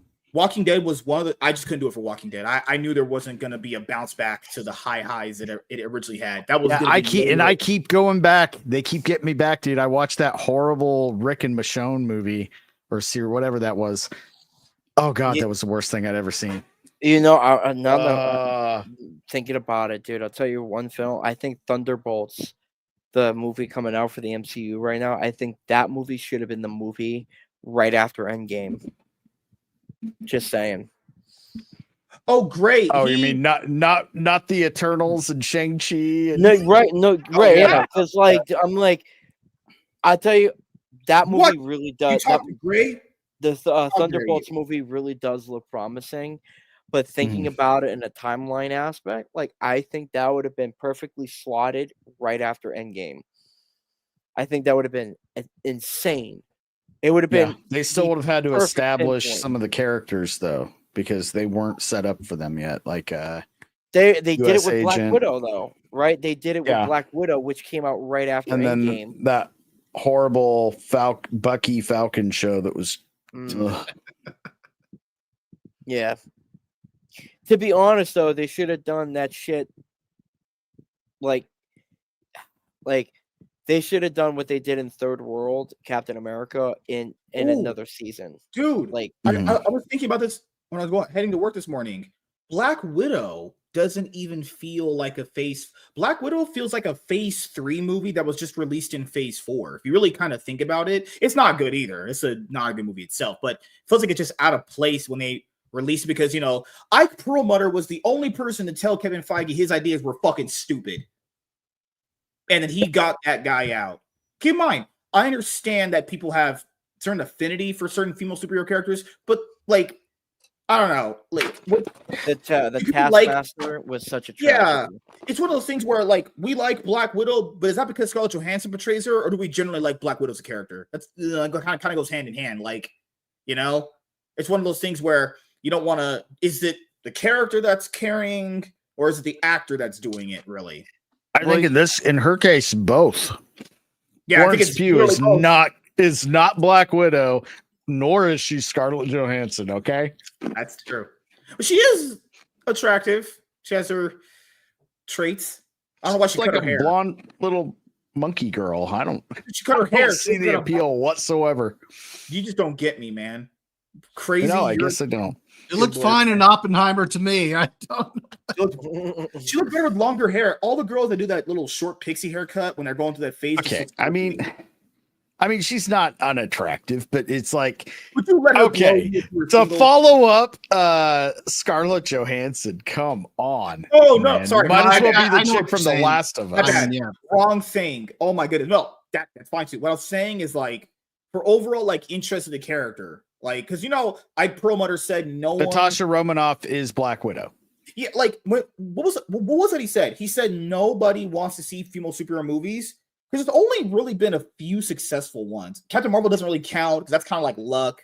You have Wonder Woman that was successful. Like, do you know what the context? Like, he said that, but what was the context? Maybe was he pushing back on Kevin Feige? Then turned around and went the entire other direction. We want to make it all female. We're going to do a Blade movie, but surprise! It's going to be Blade's daughter at the end. Riri Wilson. Kevin Feige was pushing hard for Inhumans, like. People have to run. Ike Perlmutter stopped us from seeing a lot of L's the MCU could have took in the first 3 phases more. Like, I understand what he's saying. Like, people will yell from the rooftops, we need this character to get more support. Then they don't watch the movies. Yep. So the only reason why Riri Williams is coming out now, that movie's been done. Like it's been done forever. Yeah. It's been done. Yeah. The only reason why it's coming out is because they are contractually obligated to come. So like it's nearing the end of that time frame where they have to now. But when it comes there's nothing wrong with female characters. No. I fully support and especially when they do them right. The problem is they're not picking the right ones. They're really not. Yeah. Because that new iteration of Captain Marvel, the good version of Captain Marvel was Miss Marvel. Mm-hmm. That was the good one. That was the Captain Marvel version was the one made to be a feminist icon that nobody liked. And that's the one they put on screen. Well, it's a Black funny Widow because movie would have been great if they did it earlier, and they should have combined her story with Clint's and done the Black Widow and Hawkeye in the Budapest contract or something like that. Go into that backstory. Done it early. They could have even done it if on the early days of Disney Plus, just as a one-shot streaming movie. The way I see that they should have done Black Widow, I'm kind of like you. Focus on the Budapest story. And what you could have done is you could have shown some flashbacks with her and Clint. And then if you want to have the Taskmaster, and I mean the real Taskmaster, you know, the real one fighting against Black Widow in the modern day, or talking, or when because he is a shit talker. On modern day and actually seeing, you know, the consequences of whatever happened in Budapest. And that would have been just so much better. And then the final scene, where instead of seeing Elena at the tombstone for Black Widow, it should have been Clint. Yep. And here's the other thing, man. That could have been Marvel's Mr. and Mrs. Smith, going back to them going at each other in the early days before they became, definitely had sex. Friends. Oh yeah, yeah. But his wife doesn't need to know about that. You know, it's just like when you get little. Hey, was he married at the time? When you get that late night stiffy and you're fighting villains and Black Widow's there and you guys are looking each other in the eyes. They could have just shown him like the attraction, but never coming to fruition. Oh yeah, they could have implied it. They could have implied it. Oh no, no more implications from Disney. No more. Right, we're done. We're done on. There was so much they could have done, but they didn't do anything right, and they did it way too late. She put in the time. She's been in the MCU since Iron Man fucking 2, and they didn't give her a movie early on. But they care about the women so much. Remember when ScarJo went all feminist and she was like, "Man, in Iron Man 2, they really sexualized me." Yeah, and in the photos, she's sitting there smiling while all the guys are like focused in on that ass.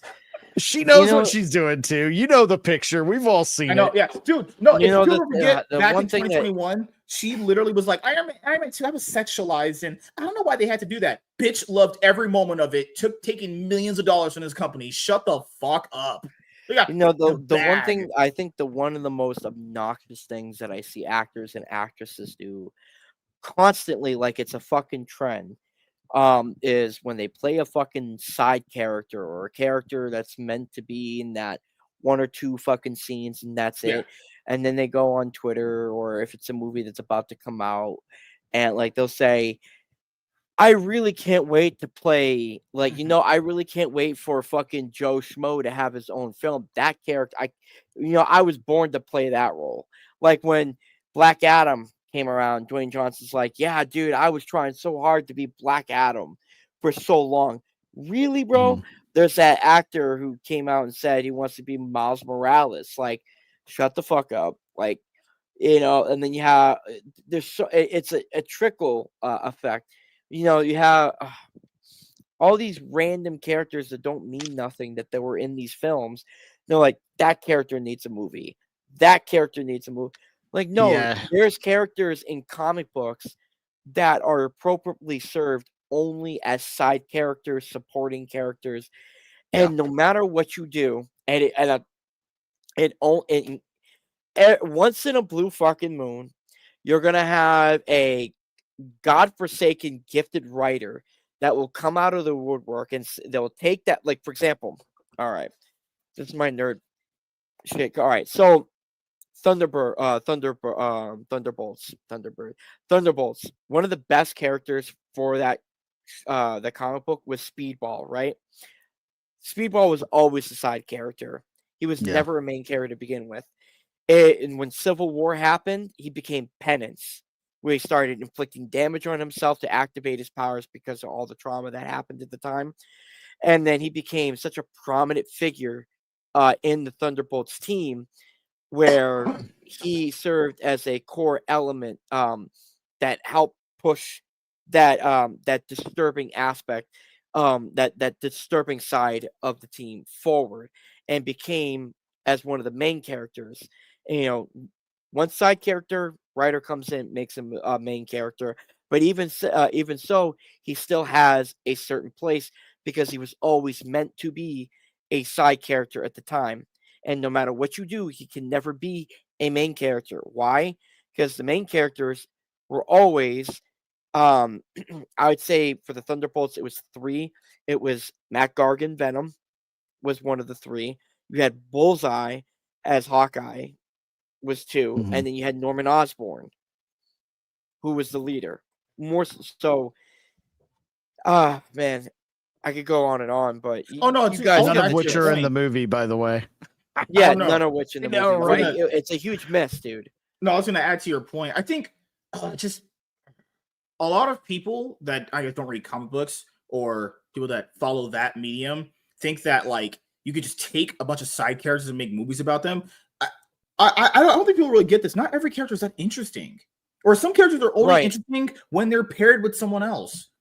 Like we'll use the X-Men comics right now. In the X-Men comics, that new initiative from the ass, a new butt plug they've been doing. They gave Storm a book, Phoenix, a bunch of other random characters. Yeah. But my question is, why is it such a bad thing?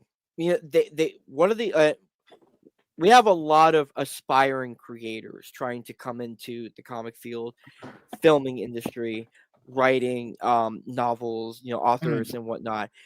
They're consuming the same thing we're consuming. They're going to look at this stuff, and it's teaching them bad habits from the very get-go when they're trying to learn how to be a good whatever they're trying to be, you know. And I just find it an issue why they're treating these things as, let these characters just be what they're meant to be.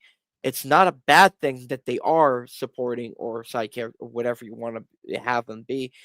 They serve their purpose being just that, and that's all that they are to the story.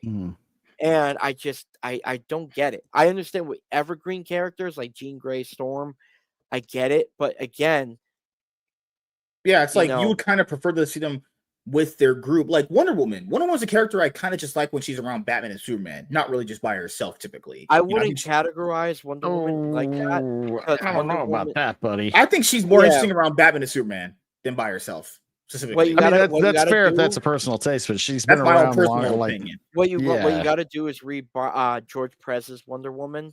When the New 52 came out, Wonder Woman's reboot was also really good in that, as well as Brian Bolland when he came on for Wonder Woman. Yeah, that was also a good run. Those are good recommendations.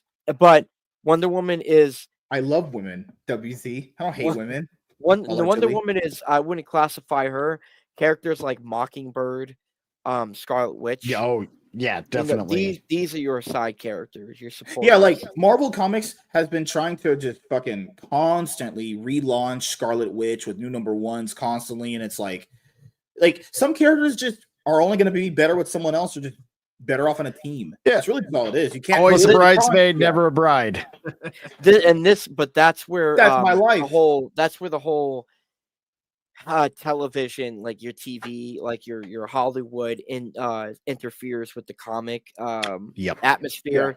Where like the reason why we're seeing Scarlet Witch this, Scarlet Witch that is why it's probably because there's a Vision product thing coming out soon, and Scarlet Witch is probably going to be a guest in that show or movie, and we need to push out Scarlet Witch product, which is probably going to be like a Scarlet Witch series ongoing, but canceled it at issue 10 so we can reboot it again.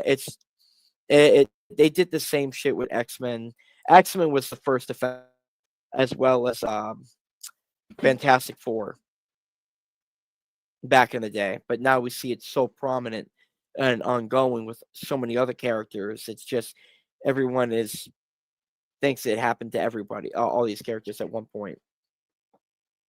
All because they started their franchise off with lesser known characters. Now everyone thinks every lesser known character, guys, is going to be in a movie. That's crazy.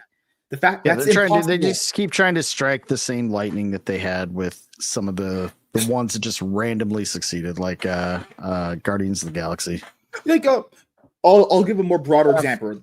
I'll give a broad one that I know a lot of people are going to enjoy. It's like sports, right? So if we're going to use the logic of comics and apply that to sports, so like if we use this kind of mindset where, hey, every lesser known player and like let's say like college basketball, college football kind of thing, right?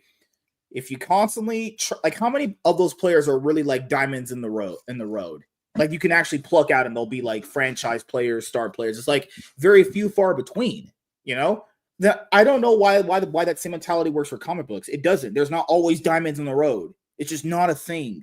It's just, that's a myth. You know, there's a few examples here and there, exceptions to the rule, but no, you got some pretty average shit. It's like girls, you know, not every girl's great, and most girls suck ass completely. There's gonna be a few girls every now and again that are gonna be pretty darn awesome, but that's gonna be like on a 2 out of 10 kind of basis, rather than like a 6 out of 10 basis, like you guys probably think it is. Did I do it good there? Bob bud. Me. Oh yeah, Bob agrees with me. No, 100%. Whatever you said, 100%. I'm there. Walter says, "I don't know what you're talking about, but I strongly disagree with all of it." I think we're at a point right now where we're starting to fluctuate out of the superhero genre, and I think sci-fi and horror is starting to weave its way back in as a norm, which is where everything comes in like waves and trends and whatnot. And one thing I've started noticing is horror and sci-fi is really starting to move forward slowly but surely. Well, Ryan Coogler didn't end up doing really good with Sinners. We haven't covered it yet on the channel, but I don't know if I have time to go watch it. But you know, I can't support a black man. I support white people, so I'm gonna go watch it last night. Did you enjoy it? You know what? I thought it was a solid movie. I don't think it's as good as what everybody is saying, like making it out that it should win all these Academy Awards. But I thought it was a solid vampire movie. It reminded me a lot of From Dusk Till Dawn. If you had set that in the 1930s in the South, and it had some really badass blues music, because I thought the music was awesome for most of the movie. So overall, I thought it was a solid movie. I really enjoyed it. Good Lord. Rare Bob L. Oh my God, WZ. Oh my goodness. It had to be on the black man movie that you gave him the L on. What, for liking Sinners? I thought it was great. Yeah, he thought it was. Bob said he thought it was average. I haven't seen it yet. No, I didn't say it was average. I think it's solid. I don't think it's one that should win all these Academy Awards. Like I saw people talking about, well, it should be up for this award. It should be up for that one. I don't think it's that good. I don't know about that. I don't know about that. Yeah. But then again, with the shit that they're nominating in the Academy Awards nowadays, it's like fucking why that's not? a good point. Because look at what all they've been nominating the last few award cycles. It's all been fucking garbage. So what would you rate it? I would say it's way better than everything that was nominated last year. So sure. Go ahead. I'd give it a solid all the 8 out of fucking 10. awards. Well, that's pretty good. Yeah. I probably go about a 9. 8, 9. I'm right in there. In there. It's not perfect. And to say a lot of people like, finally something original. It's like, yeah, vampire movie's original. I was a vampire movie is not original. It's a bet. Okay, I love From Dusk Till Dawn, but that's very much kind of that campy Tarantino, Rodriguez, feel of a movie. This one takes itself a lot more seriously. Yes, it does. And it definitely has a more, it tries to hit you a little more emotionally than the others, but than From Dusk Till Dawn, but it still took a lot. It borrowed a lot from that movie. Acting like a complete thought in that movie. Who? What now? Haley Steinfeld. The bitch who was. I mean, she was. But she was fine. I liked her in the movie. I thought Michael B. Jordan. I didn't dislike anyone in that movie. Now that I think about it. I thought everyone did great. Did she use her chance to get some black BBC in that movie?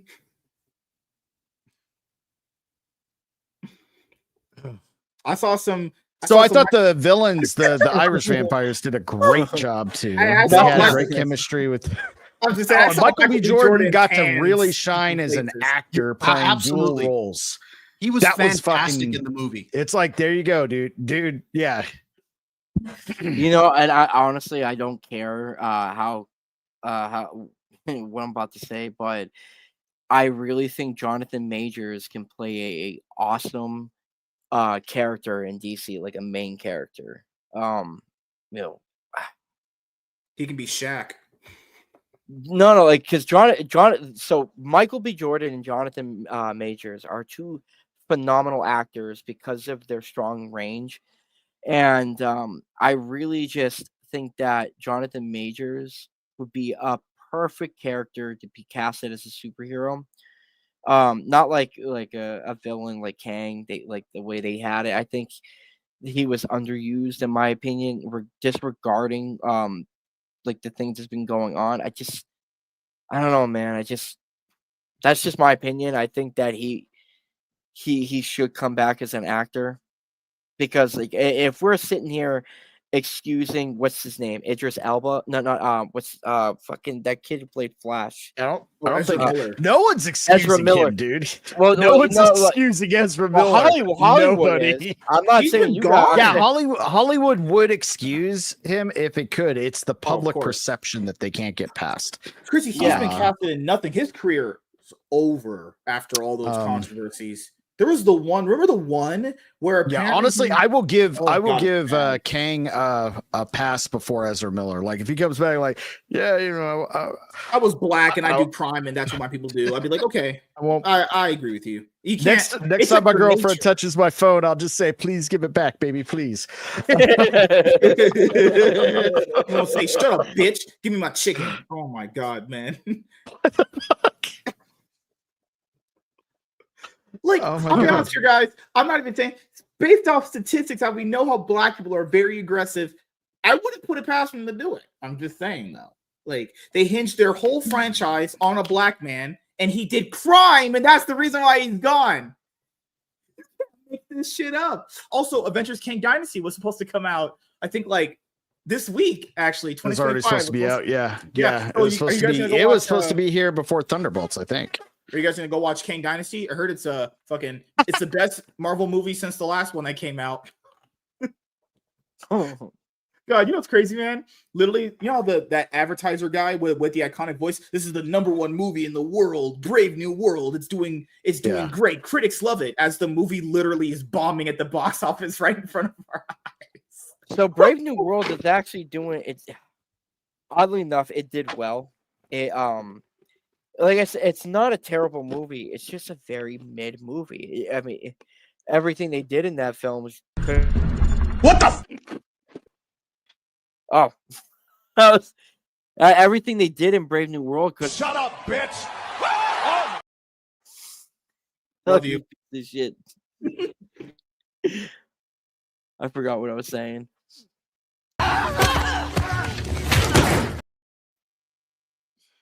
Are you just pushing random ones now? The motherfucker said, fuck them.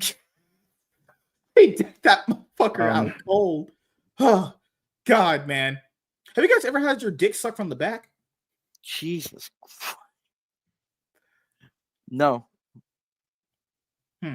Allegedly. For me. What? What the fuck?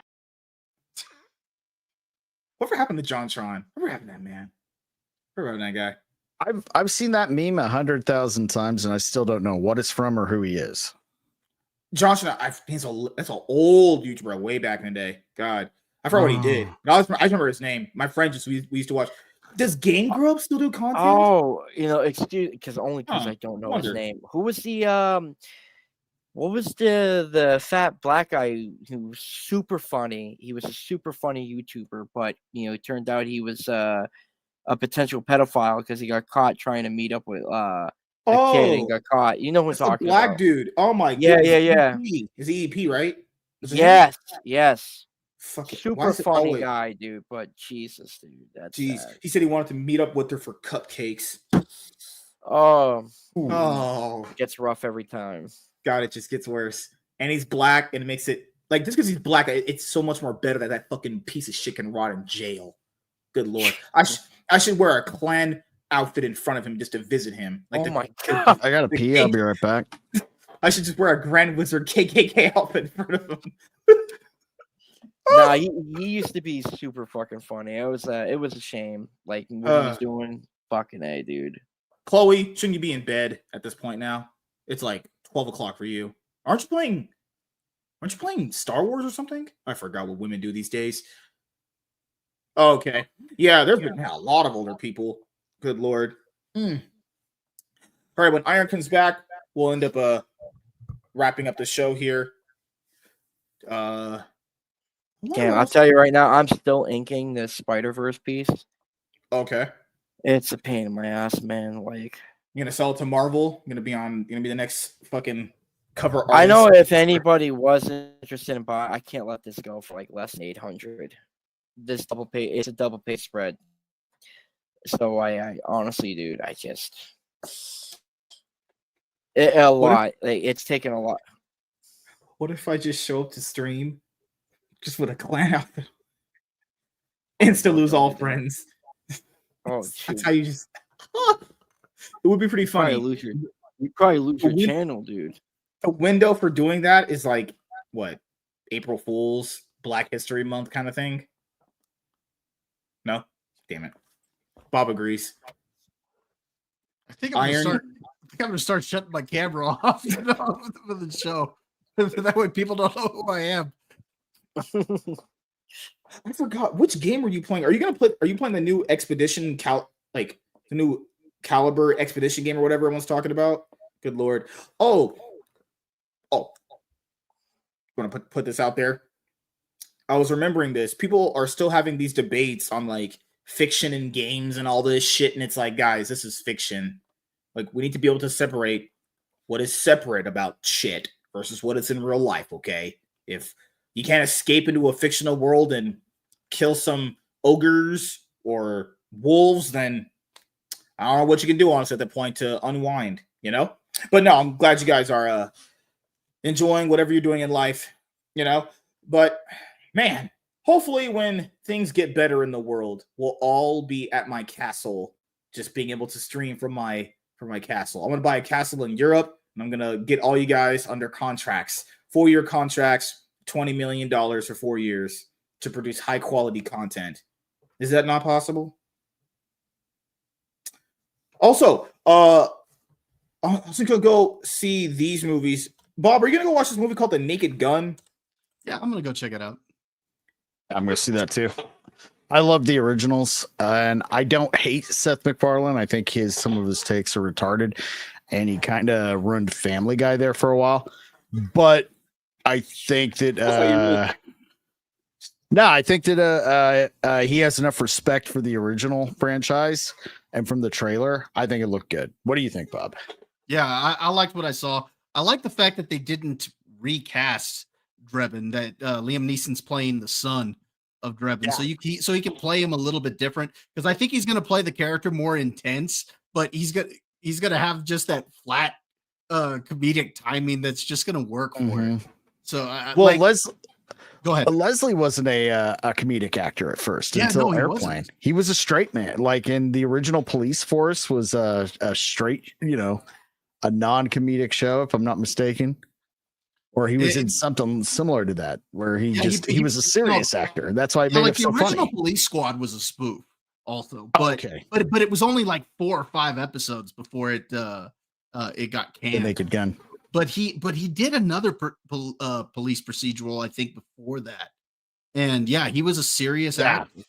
So I'm looking forward to seeing it. And then what convinced me that Liam Neeson could play the role was when he was on was that one where he was doing improv with Ricky Gervais.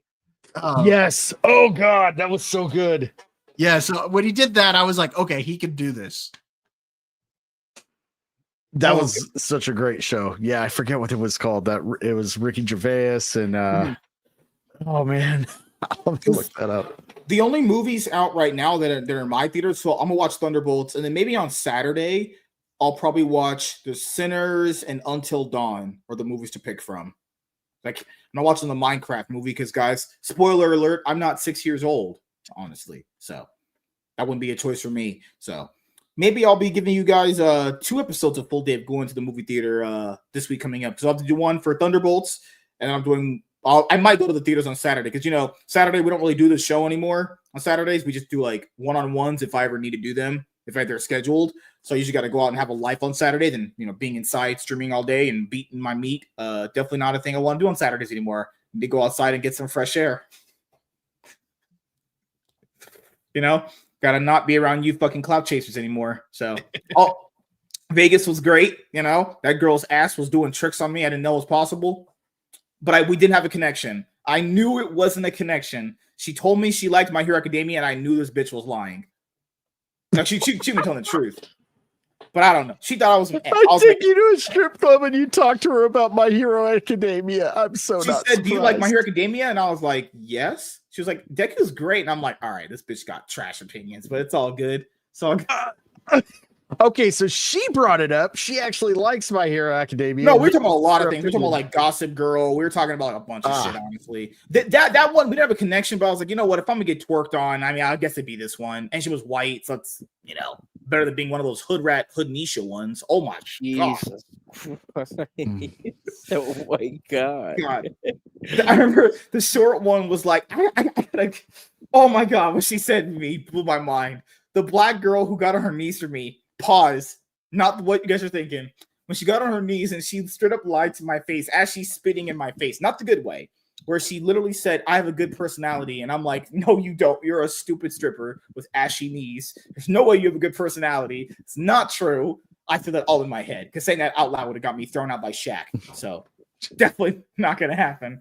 No, but strip club was fun. Can't wait to go back again next year when we go back to Vegas. Oh, now we're going again. That's not a debate. How many days of my life where I get to see hot naked ladies sit on my lap for free? You guys didn't tell me I could pick one. Yeah. Like no one told me I could just pick one out. I just sat down and they kind of came to me, which is kind of like their job. But, it was pretty fun. The experience was pretty good. I might have smacked the girl's ass way too many times, but that, debatably, allegedly. She forced me to touch her.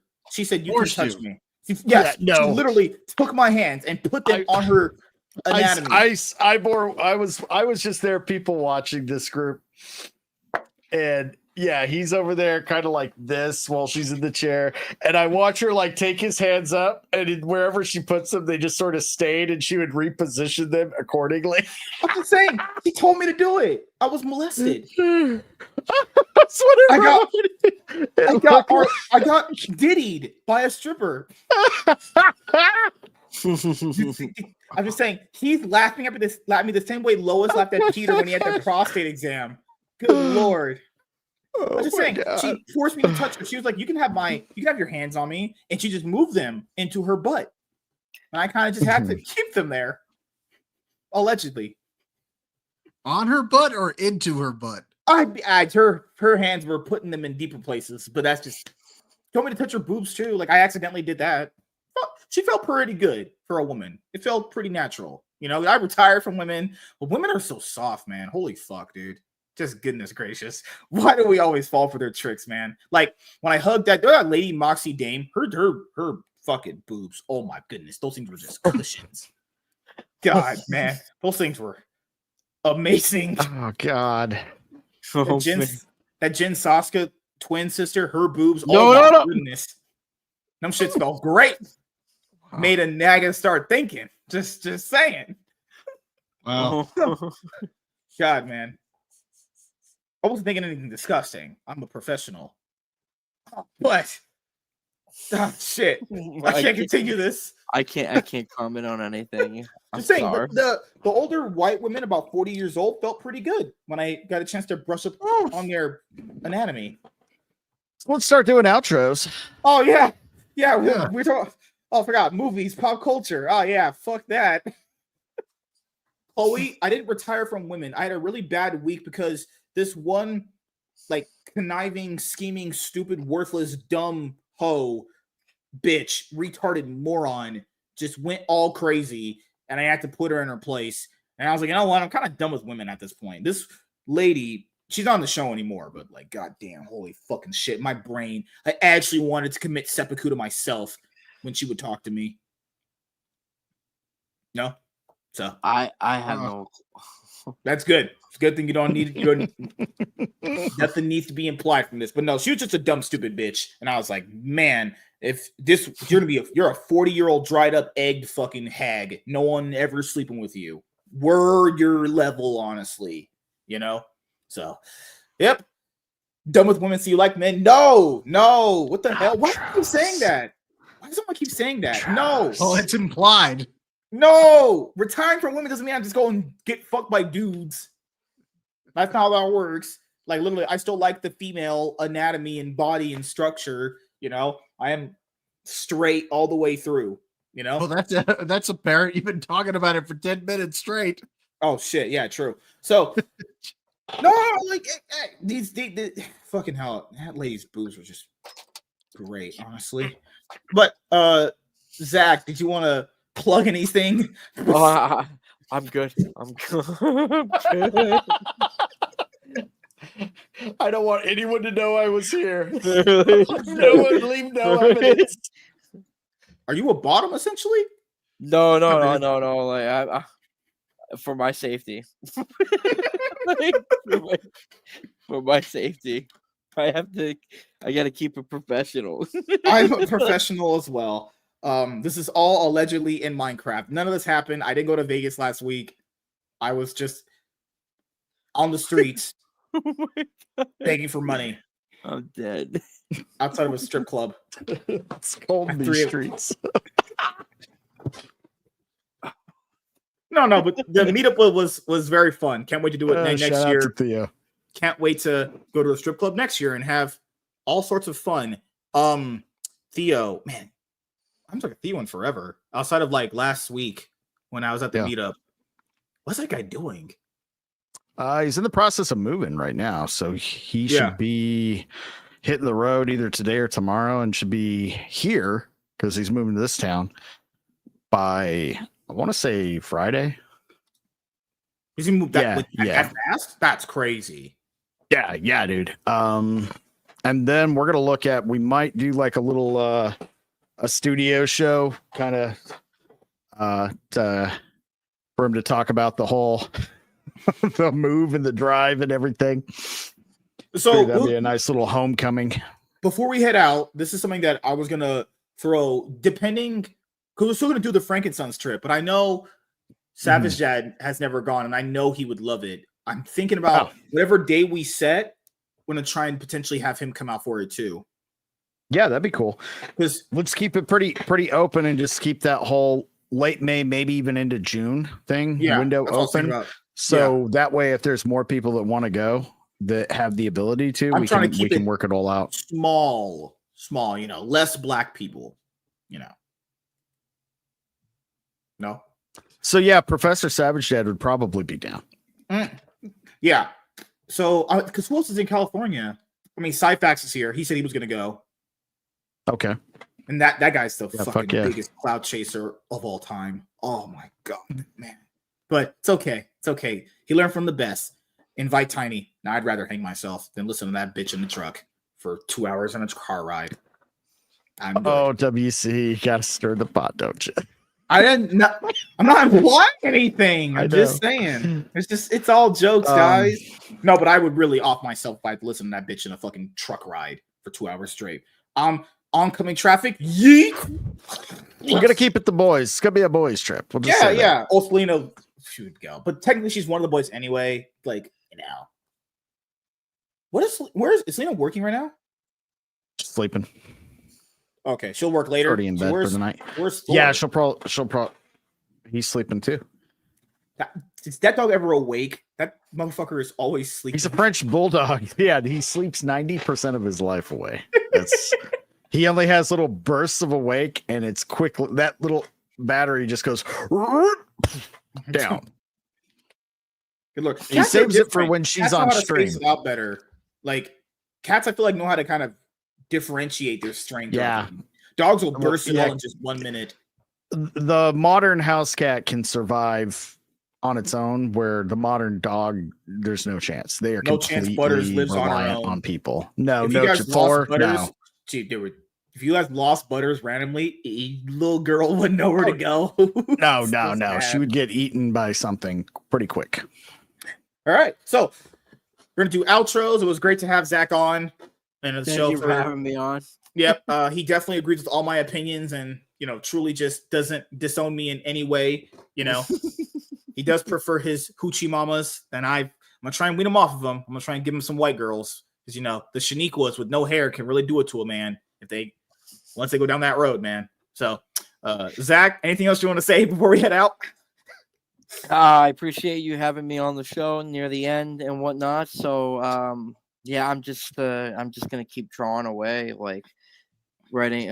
I got something big planned for later on in the year. I'm working on a sci-fi comic with Vaughn. Oh hell yeah! And a couple Another people, cloud so chaser. Damn, you working with that guy?